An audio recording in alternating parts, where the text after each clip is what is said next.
خیلی ممکن بود من این فیلم رو نسازم. هر بار هی پول جمع کردم، هی بعد بیاری آوردم. میدونم نیلو گفته که بیا هر جوری هست یه فیلمنامه بنویس بسازیمش. عزیزم واقعا دمش اگه دوستام نبودن این فیلم ساخته نمیشد.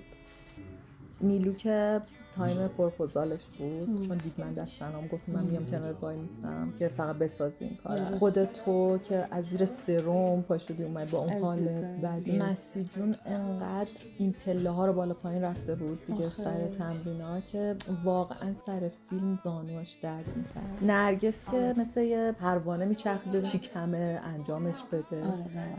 پریسا تا ساعت 3 شب قبلش سر فیلم برداری بود، اونجا مستقیم اومد اونجا یه چند ساعت خوابید صبح شد. شهرزاد از اون سر ایران برام پوستر طراحی کرد. بعد چه پوستری، خیلی فداکاری کرد واقعا مثل فامیل. حمید که آره صداش باید تو همه فیلمای من باشه و شقایق که خیلی لطف کرد واقعا و شروع یه دوستی شد. تو رو گفتم؟ آره. تو عزیز من، برای تو نکنم من کی بود. واسه همین با این که فیلم سازی خیلی کار سختیه و همیشه خیلی آدم تحت فشاره توی اون لحظه و به من سر پیاکه واقعا خوش گذشت. حتی به منم خوش گذشت.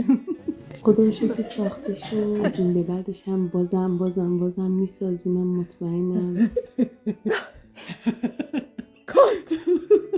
کات